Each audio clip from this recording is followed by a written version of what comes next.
And welcome everyone to Anfield Road TV, the instant post-match reaction show on what was on Liverpool. What is an emphatic 3 points, a big, massive 3 points to the objectives that Liverpool have, and that's obviously winning the league title this season. Will it happen? We'll find out come what the end of May, but certainly it is, and it has been already, Liverpool's most difficult test of the season to date. Obviously, the loss to Forest was disappointing, and fair play to Forest. Set up, come to Anfield and with a game plan and got all 3 points. And we've certainly very much learned from that. Obviously, the way in which we acted on the Chelsea goal as well to go up the other end and get a goal. It's fantastic. We'll speak about everything, but most importantly, Reds, if you are new around here, make sure to hit that subscribe button down below. Get involved in the comments, whether that's live or in the post-match show as well. Me or anyone on the channel or the subscribers as well. We're all one big, massive Liverpool family here. Is any Chelsea fans? Let us know your thoughts in the comments as well. Are you disappointed to come away from Anfield? Because straight into it, obviously, we'll get through all the goals and all the big moments in the game. But I think in terms of the way in which Chelsea approached the game, was certainly better than what we've seen in many of a year. Maresca, he's really got Chelsea playing much better than we've seen under previous managers to date anyway. But straight away, obviously, Chelsea first, obviously, even before Liverpool did get the early goal anyway in the 29th minute anyway, Chelsea did have a bit more larger spells of possession in the first 20-odd minutes anyway, but Liverpool, obviously, will get to the goal and everything. But chat, let us know your thoughts in the comment section below. Yeah, but I was pleasantly surprised by how much better Chelsea have been than what we've seen in many of the years over the last couple of seasons. So fair play to Chelsea. Unlucky not, well, I'd say Liverpool, we deserved the 3 points today. Obviously, other decisions, red cards, potentially. Let us know. Most importantly, there's plenty to unpack into tonight's episode anyway, everyone. As you can see from my score predictions, not score predictions, my player ratings on the right-hand side. These are mine. I know you're probably clicking on the video, watching it on the repeat or the live going, why, you're mad. Please do get your, obviously, player ratings in the comments. Obviously, they're just mine. They don't mean a lot. This is what I thought on the game. I might have been wrong in certain ratings, but off the back of that, I've had a little think. Probably would have dwelled on to. I didn't want to dwell too much on it. Just straight away, Batty. If it was a more emphatic win, obviously, if Salah got more goals and all that, obviously, Curtis, everyone might be going 8 out of 10. But for me, the way I analyse that is get any player to get a match winner. It's a crucial goal. Fair enough if Curtis Jones got the third goal in a 3-1 win, but he got the match winner. For me, whatever barometer or metric you want to be using, I felt the match winner should go to the man of the match. And that was Curtis Jones for me in terms of getting the goal. We'll speak about his overall game in terms of that and where he can improve and where the other lads can improve as well today. But yeah, my man in the match, obviously Kelly getting a 6.5. I think Trent quickly rattled through these anyway. He had a solid game. Obviously coming up against Gusto down that left-hand side. And Sancho first 45 minutes. Didn't have a sniff, really. Obviously, there was a opportunity in the second half, and we can remember in terms of who was it that went on that left-hand side, or whoever went on that left-hand side. Probably let's have a quick look at the subs anyway. Chelsea brought on. Who was it that he shifted over to there? It was, yeah, Renato Vega come on. Obviously, Enzo Fernandez come on as well. And yeah, Pedro Neto, obviously there was a switch about, really, wasn't there? Between them and obviously the other wingers and Cole Palmer coming into the pocket of space as well. But Trent had a solid game. Canate, I put him at 5.5. He's been absolutely imperious. Him and Virgil van Dijk, they've been solid. Just slightly above average, really. But obviously I've narrowed them down just mainly due to the fact, obviously, he did play the Chelsea forward line, obviously Jackson on side. Very unlike Ibu, but let's not kid ourselves. We've only conceded 3 goals in the Premier League so far, so we're doing well. Just today was a little bit off it, really, but I'm pretty sure Ibu against Leipzig will be against his former club. He'll be at it, really. Van Dijk, standard 6 out of 10, but a 6 out of 10 is very good for Virgil. Didn't really put a foot wrong, commanded the back line, especially in the back end of that game as well, where there was Robbo sometimes a bit too forward thinking. Obviously, with the changes Maresca did make, I think Virgil commanded the back line. Obviously, Virgil van Dijk was ahead of Ibu. Obviously, Virgil did have the correct line, but Ibu was just a good couple of yards off and sadly played Jackson on, but it is what it is. Virgil standard. Robbo, would have liked a better performance from Andy Robbo, and being honest. Good in some elements of his game, but I think when you analyse Robbo in terms of this system, I think he's one of the players that needs to get a lot more used to it. It's very different from him marauding, going bombing on down that left hand side. There's certain aspects of Robbo's game that he needs to improve in terms of going into this season. But I think today he wasn't out of his depth, but there was certain counter attacks and everything where on another day, if you're playing against the City or a Real Madrid or a top level team, I think they might have punished us down our left hand side. But thankfully, he done quite well. But it was a 5 out of 10, below average for me. Gravenberch, a 7 out of 10. 7 out of 10, literally Gravenberch all season, chat. I say 7 out of 10, but in terms of defensive duels today, Gravenberch done really well.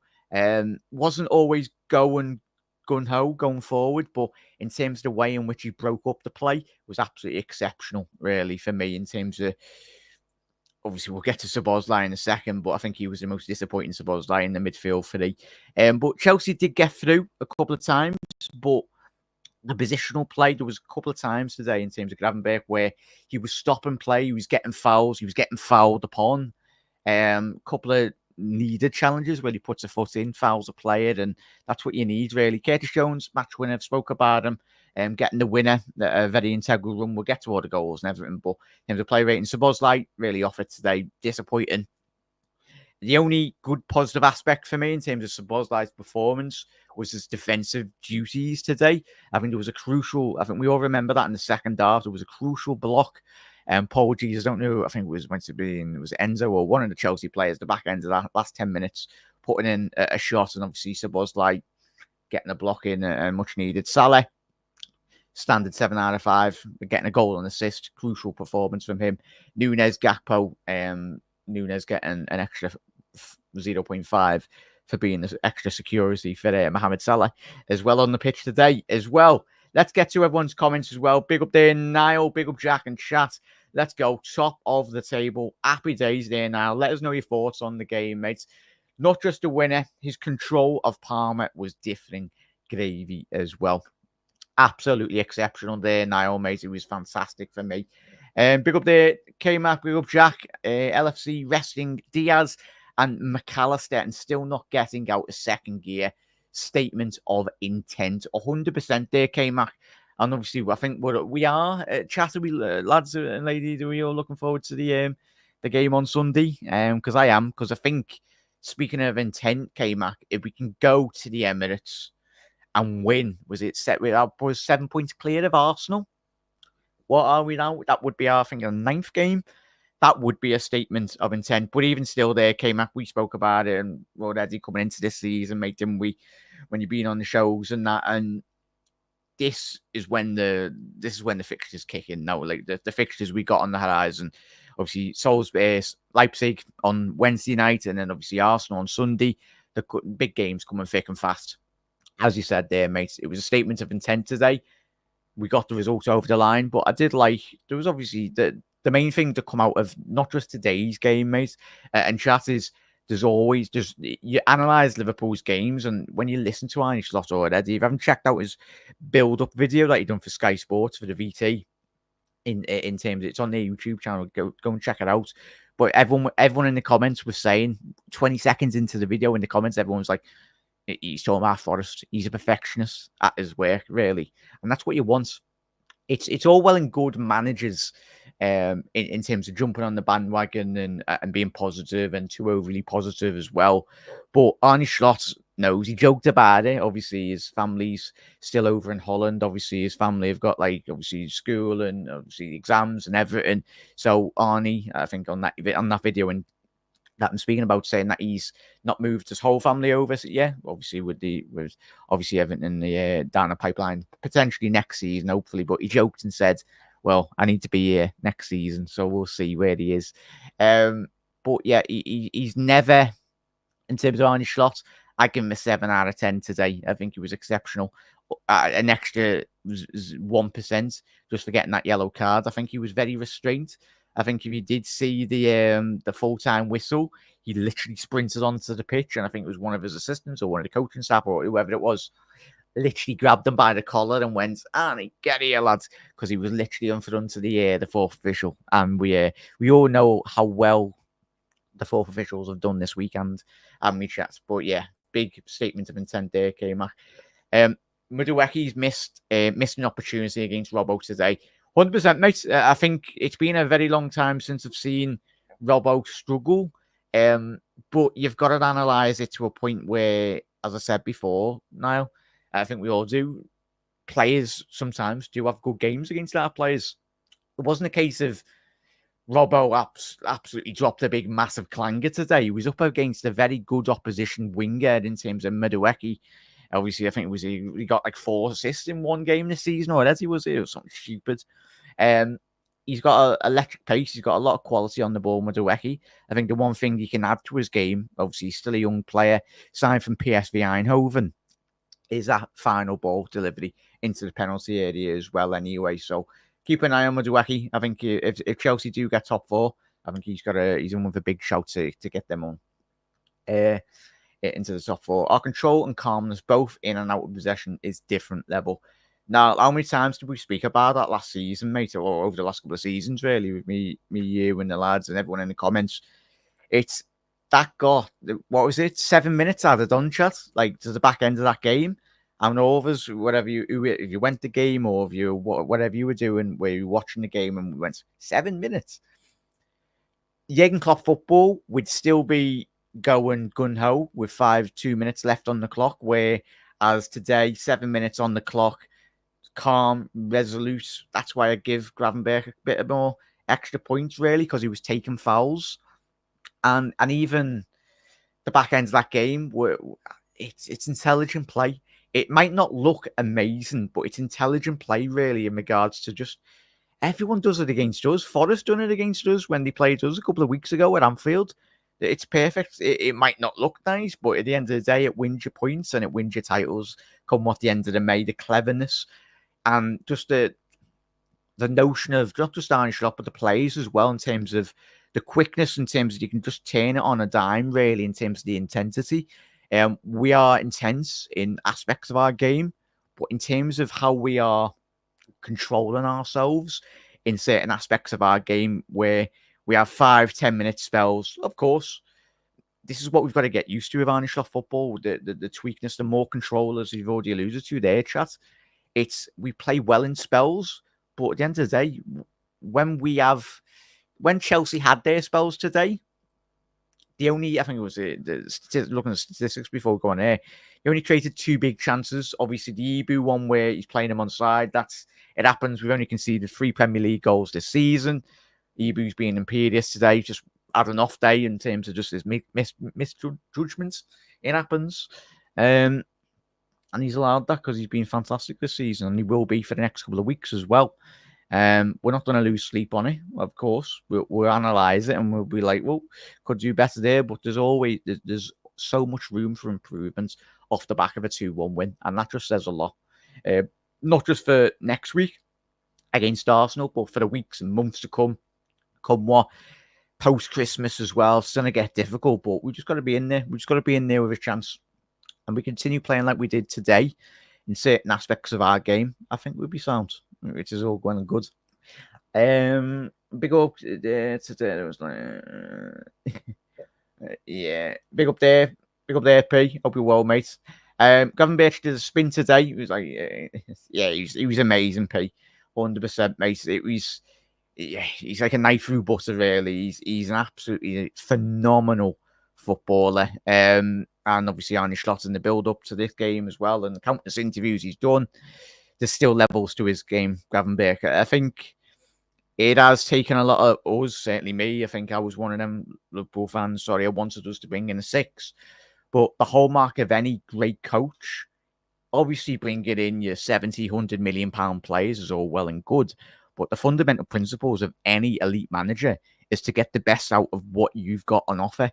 Whether you can convert that player into a DM, a cam, or striker, or whatever, if you can get a better performance, for me, regardless of any manager spending money, you want your manager to come in and prove what you've currently got and make them add an extra 30, 40 million pound on their value. But Arne Slot is not just come in. He's known a lot about Gravenberch, being obviously a Dutch native speaker as well, and obviously his time at Ajax, and obviously Arne Slot winning the league in Holland and everything. So he'll know absolutely everything about Gravenberch. But in terms of working day to day, he would have learned so much more as well, which there's levels to Gravenberch that we haven't even seen. Like he hasn't even got out of third or fourth or fifth gear really, and that's the real, really positive aspect of this game as well. But big up there, Lee. Big up, lads. How are we, mate? I know you'll be buzzing off that. Big up, Tony. Is the midfield against Arsenal now Gravenberch, Jones, and McAllister? Great question there, Tony. Do you think it will be? It's going to be interesting because obviously no Saliba begs the question, who will be coming into that position? Will Ben White go into centre half, or will it be Tomiyasu going into a wide full-back area, or Calaflori coming in? And then it probably will be Calaflori coming in centre half. Might be wrong, apologies, Arsenal fans. But it might be Calaflori going in the middle, and then Tomiyasu potentially coming in, or Ben White coming in centre half, or one of them, whatever. But it just depends who's fully fit there, Tony. McAllister walks into that team, so does Gravenberch, and then I'd say play Curtis Jones, Tony, off the back. Because you don't have, but the thing is, supposedly, the athleticism, no. I'd say Tony, you're correct there. I'd like to see that, Tony. Especially you can't take him out after getting a winner. But it all comes down to the day-to-day build up to the week as well, chat. And so if Gravenberch is, not Gravenberch, if Jones is continuing to improve in trading this week, then I think it'll be very difficult for Arne Slot to take him out of, obviously, the starting 11 as well. This is big up there, Ryan, lads. Yeah, he had an awful game, supposedly, but won't dwell too much on that because he can improve. Start straight away. We'll get into obviously the big key talking point, and I know Arsenal fans have been wetting themselves, crying, in terms of them saying, I don't dwell too much on social media, chat. I just post me videos and get off social media and just do me live shows and all that. But Arsenal fans were adamant this was a red card. Chat, red or the yellow? For me, I can understand where people are saying, but in terms of analysing this, I know we're a Liverpool channel, but in terms of trying to analyse it neutrally, if that ball was on the ground and like it was Jota that was through, whoever it was, had control of the ball, it would have been a red, regardless of Levi Colwill being 2-3 yards, because Jota would have took a touch, or whoever it was, can't remember. It was Jota anyway. Yeah, it was Jota, because he got kneed in the chest, didn't he? Yeah, it was Jota. Would have took that a good 5-6 yards away from Levi Colwill, because we know how good Jota is. But the fact that that ball has come from the right-hand side, it's a good 10, 15 yards in the air, and it's bouncing. So that ball has not even hit the ground, as you can see there, chat. That ball is still bouncing. If Jota had that under control, it would have been a completely different question and debate. Because Jota, if he had that, he would have had the ball, would have had himself, and then he would have had, obviously, the tossing. I think it was, yeah, on the 6th minute, he got that yellow card. Would have probably, for me, would have been sent off. But the only saving grace for Tosan and Chelsea fans today was that ball was still coming in, bouncing. Jota didn't have any control of that. The way that's the difference in Arsenal fans, yes, for me, when I analyse this, is the Bournemouth attacker had control of that ball. There was a clear identity in transition in that. So it's completely different. I get where Liverpool fans might think it's the same and different or whatnot, but that's only my 2 pence, whatever it's worth. I felt on another day could have been a red, but as I said, if Jota had control of that ball, think it would have been a red card. But for me, it wasn't a red card. And I think the referee very rarely gets the correct decision on that anyway. Big up there, Panov. How are we, lads? Chat. So let me know. Quicker on that. Red or yellow or whatever. Different situation, as Ryan said. Sleepers was a red based on their keeper backtracking, the ball going towards the goal and no one around him as well. The Jota challenge, Cole was a few yards away and the ball could have been bouncing away from the goal out to the wing as well. 100% there, Ryan. Spot on, mate. And then we go to the next big phase of play in the game, and this come from Liverpool getting the penalty, really. Obviously, there was a couple of yellow cards. We've mentioned the Tosun one. Big Arnie Schlock got a yellow card in the 26th minute. You had to tone it down. But welcome to the Premier League, Arnie. Nice one, lad. Nicholas Jackson on the 28th minute, he got a yellow card as well. I think that was a rash challenge anyway. But the big moments in the game, it really woke. It certainly did wake Liverpool up. It woke Anfield up, really. Anfield was quite quiet up until this opportunity, really. But obviously, Curtis Jones getting not Curtis Jones, Salah getting absolutely. Oh no, Curtis Jones. Yeah, sorry, just was down. Yeah, Curtis Jones getting brought down in the penalty area because he got walloped about 5 times today, Jones, didn't he? But Curtis Jones getting absolutely done there, really, and it was the correct decision. So correct penalty, chat. And obviously up steps Mohamed Salah, really. But it's all about that play before. Apologies, chat. I should have got the previous frame beforehand anyway. But in terms of that ball coming down the right hand side, Jones getting in the mix, really, in terms of creating the opportunities, creating the space as well. That's what I liked about Jones as well as getting the match winner today. He was in and around the penalty area and he was getting involved and being an absolute nuisance, to be honest. Like, obviously, it's one thing trying to... And it's what everyone, not the Liverpool fans, we know how much work Salah does on the ball and off the ball movements as well. But it's up to the likes of Szoboszlai. Well, he should have done a better job today, but it is what it is. I'm pretty sure they'll score a worldie against Arsenal, or he'll play well next week. Players have good and bad performances. We'll do this season. Even Virgil van Dijk might succumb to a couple of bad performances. Hopefully not. But in terms of Curtis Jones today, he was getting in there. As I was saying, sorry there, Charles, got relayed. But in terms of Salah, when Gusto's got Salah marked down that right-hand channel, there was a couple of times where Salah, certain elements already this season, where Salah is isolated, so he's getting marked out of the game. That's where it's like the likes of Gakpo, as you can see to the left of the frame, down that left-hand channel. Jones is making a nuisance of himself. Jota is in and around the penalty area as well. But it's those extra midfield runners. It's there. This is why you look at the likes of, whether it's Maka, Gravenberch, or it's whoever that extra midfielder is, whether that be Jones or Szoboszlai in certain games this season, you're wanting that extra midfielder. Because how many times, and we know City are the barometer, they are the team to beat if you want to win the league.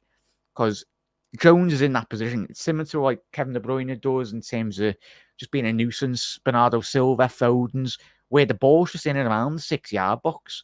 Just being there is just a massive advantage in itself, in terms of just, it's refreshing to have players inside the penalty area. Because how many times against Forest, like, we were getting the ball in there, but there was no clear quality on the end of it, but just clear direction on that ball from the right-hand side into the mixer there. Jones being a nuisance, bodies himself, gets himself in the middle between man and ball, and then obviously the penalty does succumb to a foul as well, chat.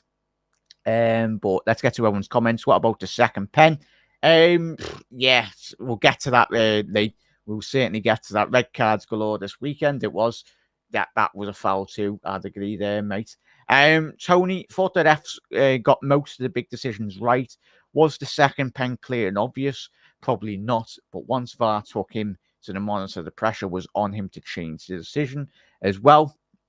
Yeah, he was phenomenal, Lee, wasn't he, mate? And yeah, we'll get to Darwizzy as well. He was exceptional.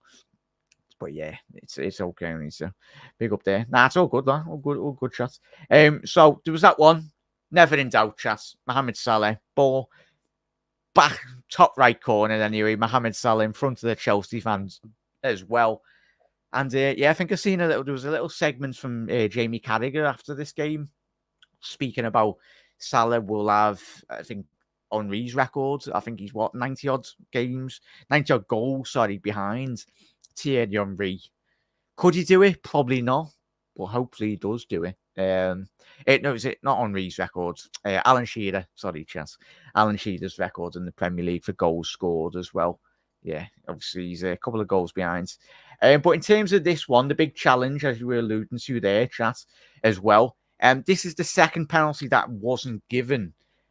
For me, in regards to this one, at the watch along that I was doing when I was speaking to you, Chat, today, I was adamant it was a penalty straight away. And with Liverpool channel, of course, I'm going to be a bit biased. But in terms of watching it back and then seeing the highlights after the game, once we finish this as well, is in regards to if Sanchez, and this is where referees have got to be mad, because even winning the ball in the Premier League, you can win the ball, but still your momentum as an opposition defender or attacker, you can still follow through on players. So, and we've seen penalties get given, some of them not get given. So even as Sanchez does win possession of that ball with the first initial contact, but there's a second continued follow-through contact of Sanchez takes Curtis Jones out. So, yeah, it's mad. This is where this is mad, because even still, you can still win the ball, but it doesn't stop you from then not taking out the man, if you get me. And I'm not just speaking about this challenge, I'm just speaking in general form in terms of Premier League football as well. It's extremely difficult because, yes, Sanchez wins the ball, but the follow-through still makes contact with Jones. Is that still a foul? For me, it should be. It doesn't matter if you still win the ball. You're still obstructing an opposition attacker, whether that was in the middle of the pitch or whatnot. But do I think the decision was correct? Yes. But it's different. It's more... So it's a difficult challenge. I was on the watch along. I was going, yeah, penalty. I was hoping it was a penalty anyway. But yeah, chat. Let us know your thoughts on that. Penalty, yeah or nay, in terms of that. Of course he wasn't, lads. Of course he wasn't. Would the chat and Liverpool take a draw? No, Tony, I wouldn't, mate. I honestly hope we go to the Emirates and we go 7 points clear of Arsenal Football Club, mate. Big institution, Arsenal, but they're absolutely buzzing, parking 10 men behind the ball against Manchester City. In the Klopp era, could we have done with defending certain elements of our game but that's what the hallmark of Jurgen Klopp football. All the rival fans go, "Oh, you only won one league title." It's like, go ahead. Where's your football club been in this Pep Guardiola era of Premier League football? We've been there going toe to toe. It's not a case of, yeah, we've had a couple of the seasons where we've been like 10, 20, 30 points behind City, but that was when our centre halves were knackered and we were playing Henderson, Fabinho centre half and all that. But it's a case in point of Arsenal. It's like, do you want a pat on the back? Arsenal, you can't give City any room because you've seen their quality on a football pitch. They are serial winners of league titles. Sadly, not Champions Leagues. But Premier League titles, City, do you know how to do it as well? You can't give City an inch because they'll take a mile. They'll take a 20-point lead. And if we can go to Arsenal on Sunday, full-on Keegan moments here. No. But if we can create a 7-point gap, I know I'm getting ahead of myself, but we're already a 5. Is it 4? Yeah, we're already 4 points ahead of Arsenal already. And what are we, 8, 9 games into the season? Arsenal fans, if we can get 3 points against you next Sunday, be very worried. Because then, they'll be all shouting for Arteta to be gone. I'll tell you that now. All that money spent. Just saying, is it? Yeah. Arsenal, yeah, they'll be made up with a draw. Especially if you go down to 10 men. Imagine us going down to 9 men against Tottenham and then should have winning the game. But, it is what it is. Like, yeah. At least we give it a go anyway. Big up there, Ryan. The second penalty is one in there for a normal time. They look still more. But when you watch them back, it's the type of pen that if it was given against your team, you'd be fuming. I'd agree, mate. I think everyone would be. If you're winning the ball and then making contact afterwards, it's still a foul. The game may as well become a non-contact sport as well. If Sanchez never cleared Jones out, it's just crazy, though, chat. And so, and I'm like, because if you look at it objectively, really, in Sanchez's regards, and we'll speak about the Liverpool winner, and that this incident plays exactly into Curtis Jones's winner, because Sanchez on the Curtis Jones winner, as we were speaking about in a little second, Sanchez doesn't jump at him. Like any goalkeeper would probably flap at it or like jump at him or making movements. Sanchez is absolutely petrified off the back of this incident for Curtis Jones's winner, because he's afraid of making contact with Curtis Jones. Hence why he's a good 2-3 yards off Jones with regards to the winner as well. But it's one of them, chat. Ain't listen to obviously. Yeah, 100% daily. Sodom lads. Sodom lads. It's like Chelsea, not Chelsea, Arsenal fans. It's going to be great when we go 7 points clear of Arsenal. It's going to be fantastic next week. We're absolutely going to be buzzing. What was this one, chat? The big moments. So we got obviously that instance in terms of the quick goal. Ibu.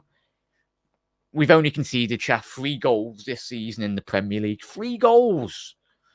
Would have told us what 2-3 months ago, at the beginning of Arne Slot's era of management, that we'd be, what are we now, 20th of October, and we only conceded, and we're top of the league, and we've only conceded 3 goals. Would have took your hand off, really, wouldn't we? It's one of them. You can see Virgil's stepped up there. Obviously, it's not the greatest freeze frame, but as we know, as that attack did play out, Ibu, with I think it was his left boot, played Jackson on by a good 2-3 yards. Disappointing from Ibu, but Ibu's been exceptional this season, and he's allowed the odd hiccup there, here and there as well. Of course, when you've got a centre half as good as Van Dijk, every other opposition attacker is going to try and feed off Ibu. This is not to say Ibu's a bad centre half, but when you're playing alongside Virgil van Dijk, everyone's going to be going, not just the Trent, but they're going to be going at Ibu as well. So, he's wouldn't surprise me if Ibu puts in a man in a match display against Arsenal, showing the Premier League who the best French centre half is in the Premier League. It's going to be only French centre half on the pitch on Sunday. Unlucky Arsenal. So in terms of that one, the goal, the winner, really, Salah.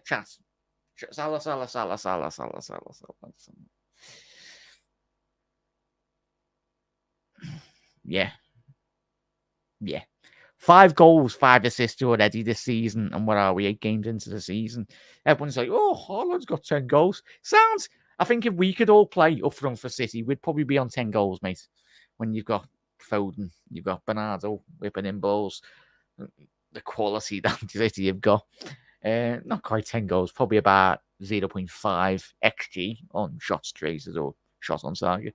Probably not even a goal for us. Any of us, don't know if any of you did play professional football or mid-level football. Probably a lot of you out there. Could you have got a goal in the Premier League? But Salah's, I ran out of superlatives 5 years ago to describe Salah. It's going to be a sad day when Salah is no longer playing for Liverpool. And I'm hoping he retires and he retires at Liverpool. We give him the contract he deserves.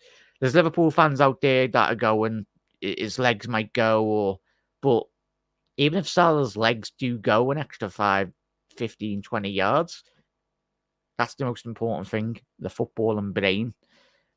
He could possibly play a bit more deeper and just allow, in saying the next 2-3 years, it's very injury dependent though. If Salah can stay injury free, I still think the levels, he might drop in terms of pace or whatnot. We never know. We don't even know what might be happening next season with Salah. If he stays, give him a lifetime contract, well, a 3-year contract, and make him retired, and then hopefully break a lot more contracts. But just even that ball today, we'll get to Curtis Jones's run because it's an absolute joke in itself in a good way. Like, it's ridiculous. But in terms of the creative vision, how does Salah see that?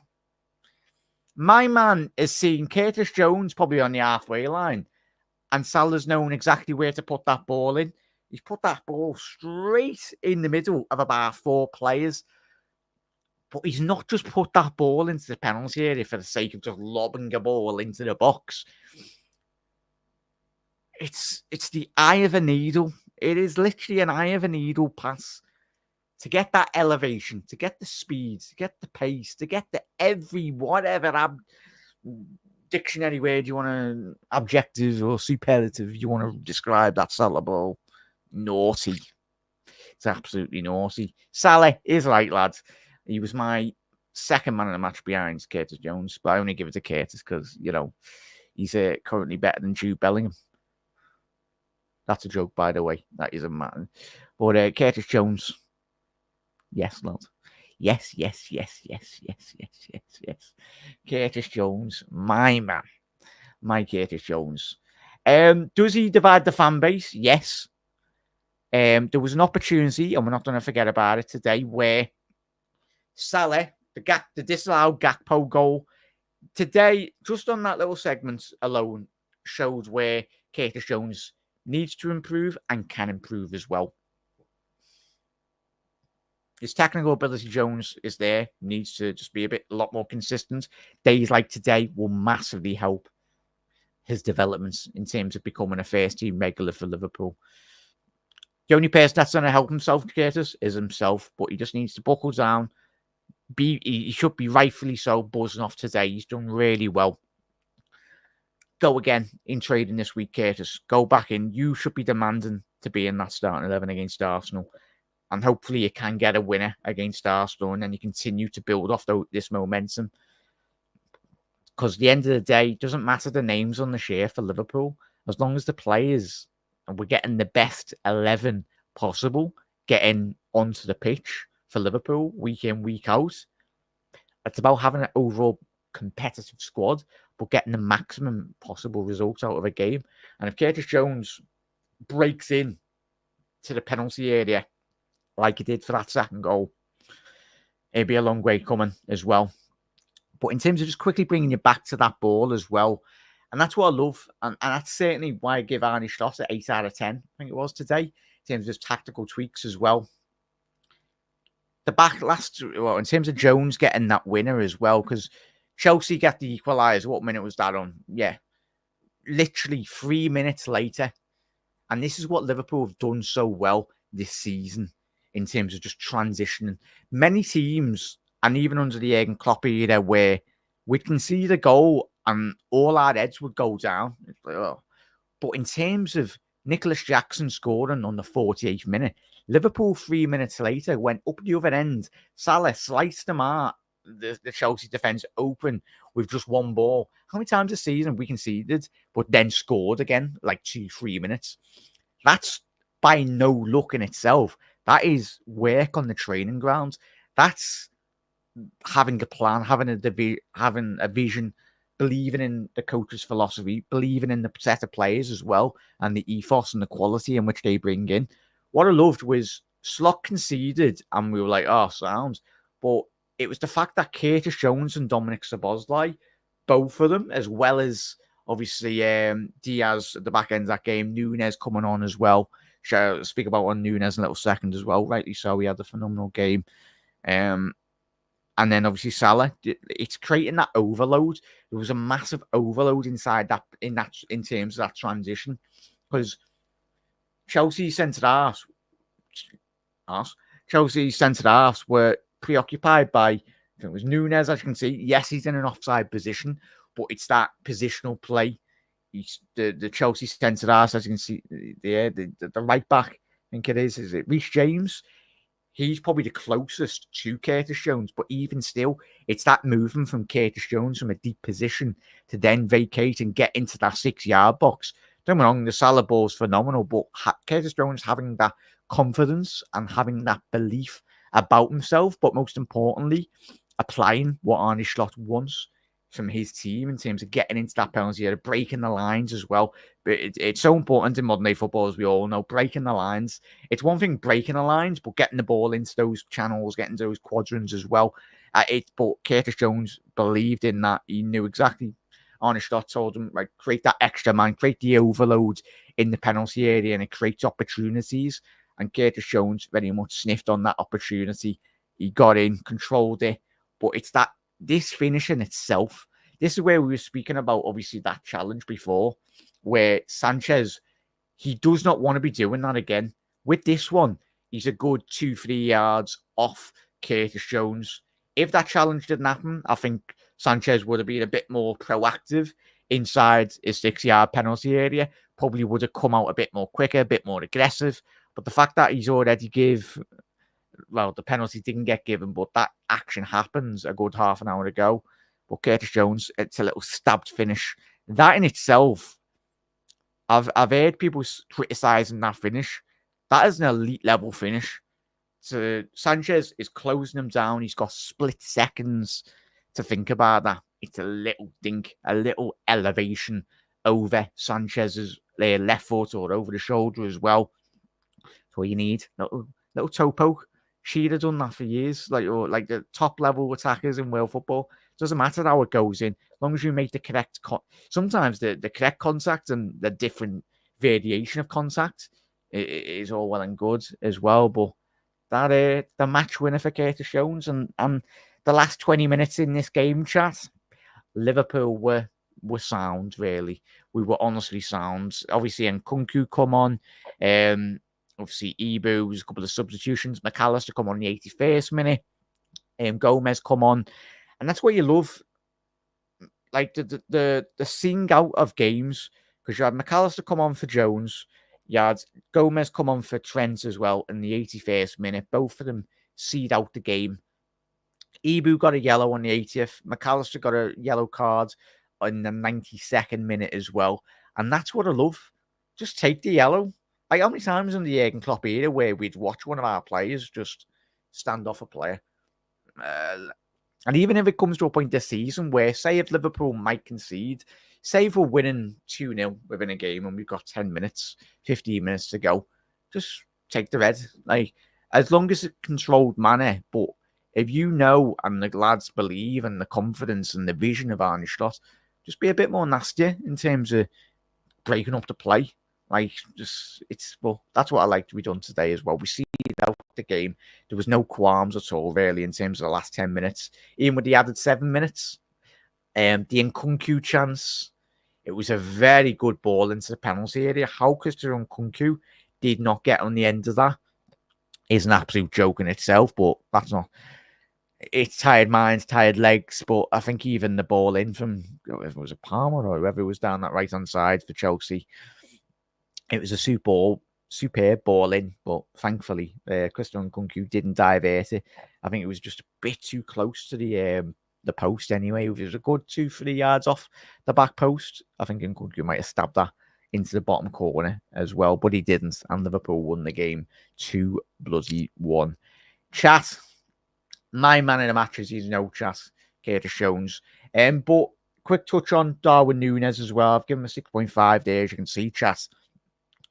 But Darwin Núñez, depending on what happens with Jota, chat, you have to enlighten me after this.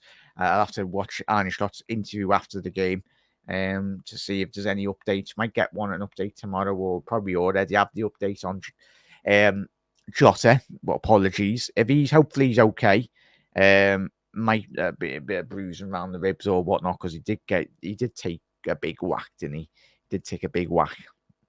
But Darwin Núñez coming on today, it was his defensive duty, really, most importantly, like being a security guard for Salah at the back end of that game as well, just having no nonsense. Yes, he got a yellow card, but to win the league, you've got to fight. Like, you've got to have the characters. You can't be a pushover to win the league title. You can't. You need some confidence, probably too confident sometimes, Núñez, but he's a street footballer. He's a proper street footballer, and you need that. and he's willing to do everything to win a game of football, and that's it's just crazy South Americans, but that's why they create so many legendary footballers within European football, because sometimes you got that extra mile and like the tenacity, the hunger, the desire, and first and foremost the quality on a football pitch as well. But Nunes is right, lads. Done really well. But in terms of that attack and play, it will come. I think, but it was mainly the build-up play as well. When Nunes did come on, the ball was sticking to him, and you're like, hello. And that's certainly what they'll be working on with Darwin Nunes, with Arne Slot, in terms of his build-up play. He's back to goal, but in terms of his build-up play, in terms of pushing Liverpool 20, 30 yards up the pitch, Gakpo's really good at controlling the game and pushing Liverpool up the pitch. Jota, in the early stages this season, he's improved on his link-up play, and that's what Arne Slot's there about. Not just improving Curtis, not just improving Nunes, but improving the whole team collective. And yeah, it's looking really positive, chat. Big up there, Dave. Big up there, mate. Oh, good to see you in the comments, mate. Dave, we'll have to do a show, mate. I know you've been very busy, mate. But yeah, sodomly. We beat Arsenal, yes. Tony, that's the attitude that we know Arne Slot will be going into that game. You've got no Odegaard, you've got no Saliba, but it doesn't matter about them. Whoever we do play on Sunday will be given our maximum level. We'll be all going for we're going for 3 points. We're not doing an Arsenal when you go to the Etihad. I'm sorry, you don't go into any game wanting or praying for a point. Doesn't matter if you go down to 10 or 9 men. It's about getting 3 points, and because we know how important 3 points can be in a league title. A draw against City in any league campaign can be absolutely disastrous. This is why it's so important that you never let City go ahead of you by 10, 15 points, because we know the story. The script's already been written over the last couple of seasons. To win the league, you have to be 15, 20 points ahead of City to win the league and just not stop. You need to go for it. And I'm hoping Liverpool can do that this season. But there's a long way to go. It's a long, long way to go. But as I said, this season, chat, beginning of the season, it's just going to be Liverpool and Arsenal. I was probably too optimistic, but there's enough quality in this Liverpool side. We've actually won the league, unlike Arsenal, in the Pep era. But yeah, it's and the majority of that core quality within the team, not a lot has changed. A couple of players here and there. Hopefully, if we do get to January, I'm pretty sure the club and us fans would like to improve, especially if you are, say, 10 points clear of City in January. Then is the time to sign players as well. Strengthen when you are on your top as well. I'm just heading off now, Dave, anyway. Apologies. Hang on. 1 second, dude. Let's quickly get Dave's thoughts before we do shoot off, mate. Hope you're well. Bear with you 1 second. Chat. Let's get Dave's thoughts on the game. Dave, you still in there? I'll send you on Twitter. Bear with me 1 second here, chat. Good to get Dave's little insight anyway. Dave, where are you? There you go. I'll send you the link there. There we go, lad. Dave, you still in the comments, mate? Yeah, effing lovely. Yeah, Lee, what a player he is, mate. Yeah. Of course, Lee. Of course, mate. I'll hopefully try and the amazing work everyone's trying to do with Zoe's Place. And I spent a little time in Zoe's Place a very long time ago as well. It's an amazing place it is for helping families as well, with everyone in need at that difficult moment in everyone's life as well. So hopefully, Lee, and most importantly, everyone does band together. But all the fundraising and everything that's going towards Zoe's Place, hopefully everyone, we do get to the deadline and we've managed to get enough money to save Zoe's Place, because it, as I said, I've been to it when I was very young as well, when I was having difficulties with my mum and dad, and it brought us certainly the amazing work that everyone does at Zoe's Place. hopefully everything can get sorted and it can keep its doors open, most importantly.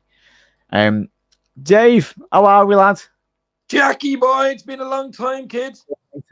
Can you hear me, Dave? You're on mute. Yeah, perfect. Yeah.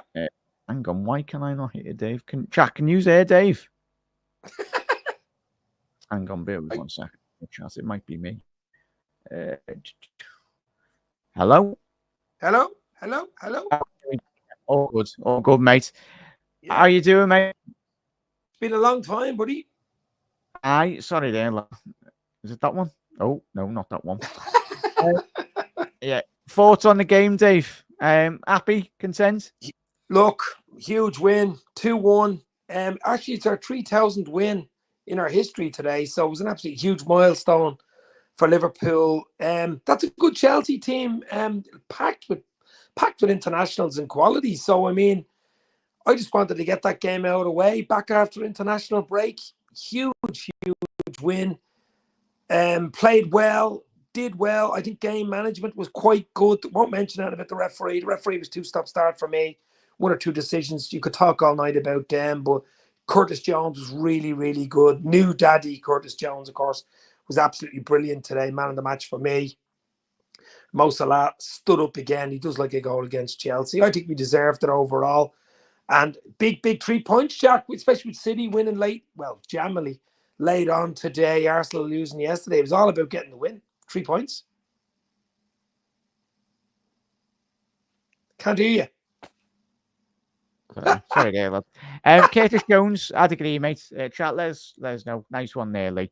A nice one, chat. Anyway, get your comments in. It was my end. I had my mic on mute, as you can tell. But yeah, I'd agree, mate. Curtis Jones, Dave, we've been on YouTube for many years, really, and obviously we know, not everyone's greatest fan, really, but we know there's a player in there. There's a good foundation and good building blocks, really, to build off today's performance.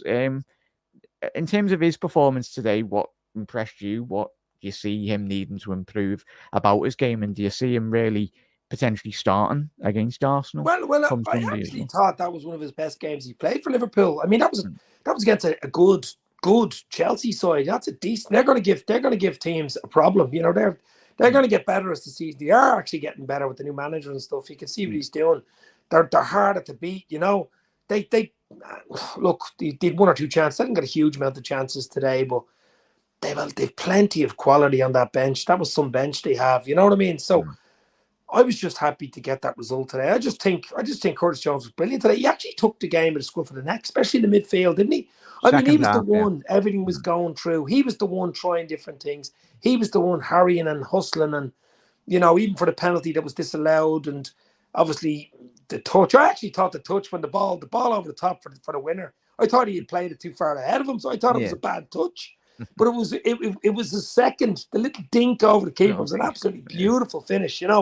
No, he was brilliant. And of course, he had a Baba. Only was it last week, a new baby. So, I mean, his head's been obviously somewhere else.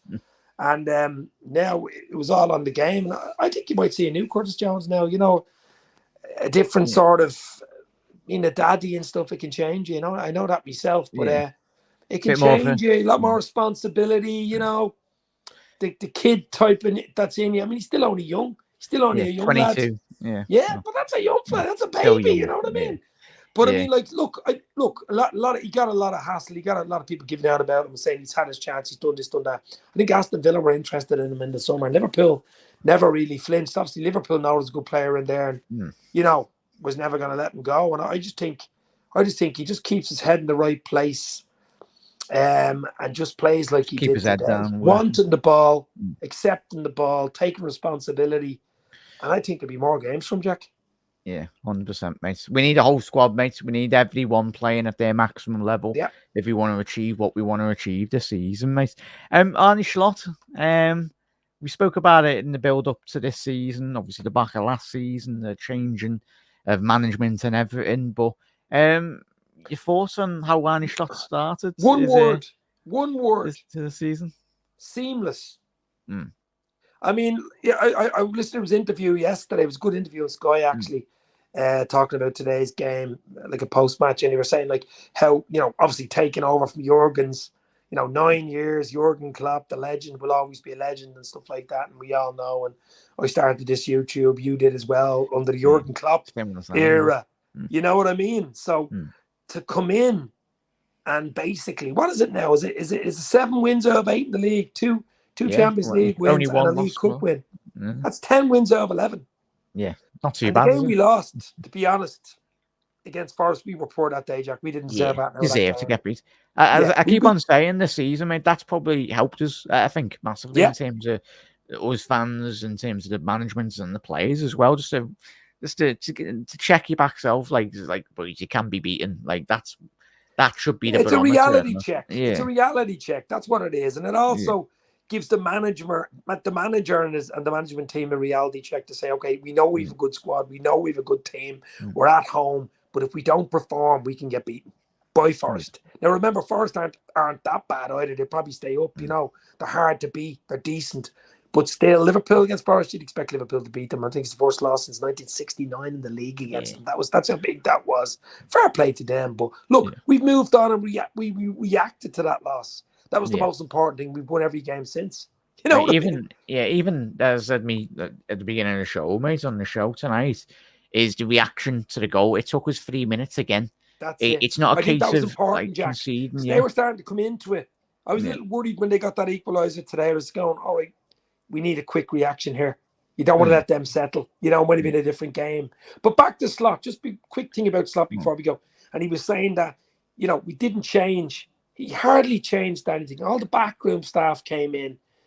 The squad was really, really good. Now we wanted additions. Of course, we wanted additions. We wanted a 6. We wanted Zubamende. That fell literally at the last second.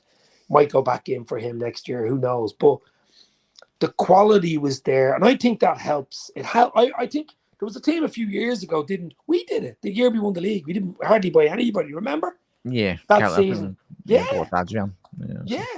But look, the way it is, you've got to be lucky with injuries as well. I mean, Jota went off today, which looks like maybe a rib injury or stuff, but I think Jota's key to us as well. The spine is key to us. Alisson's out injured now. You're hoping we've Kelleher there to fill in, which is great to have, of course. But you want Alisson back. You really do. But he's going to be missing for a few weeks. Elliott's not far away. I think he's 2 weeks away from coming back. But the likes of Jota, Van Dijk, Alisson, the spine, Gravenberch now is becoming part of that spine with McAllister, of course, Mo Salah and Jota up front. If you keep that spine fit, I think we have a really good chance of winning something. 100%, mate. 100%. Obviously, Dave, thank you for coming on, mate. We will round off here. I'll have to get you back on. I'm back. I'm back with a vengeance, baby. Yeah, I'll get you back on. I'll obviously I'll speak to you in a sec, Dave. Anyway, we'll stay on. So we'll just close up the show here. But chats, make sure you head over to Dave LFC chats. You know who he is, but if you don't, make sure you do drop Dave a follow and follow him on all social media platforms as well. But Dave, chats, been absolutely fantastic win for Liverpool tonight. Top of the league, we're absolutely flying, but we're no Liverpool fan is under any illusions. There's a big task in hand, but Liverpool certainly going in the right direction. Today was our biggest test, and we've overcome that. It gets even bigger next week, but obviously with the injuries and that, but Arsenal will still be a strong, resolute performance. They'll be putting a shift in, but I think, Dave, as we said before, I'm going to watch along tonight, chat as well. Liverpool play at our maximum. We can beat anyone in this league. I'm fully confident, but it's just focusing ourselves, and everything else will follow suit, really, I think. But chat, have a lovely end to your Sunday night. Enjoy it, whatever you're up to tomorrow, work-wise or whatnot. Everyone have a lovely start to your Monday, chat. And you never walk alone, Reds. Thank you, Dave, for popping on. And chat, we'll be live tomorrow at 6 p.m. UK time, GMT, for another episode. A bit of news, a bit of more talk about tonight's great performance as well. But Reds, see you later. And to that, you never walk alone. Cheers, guys.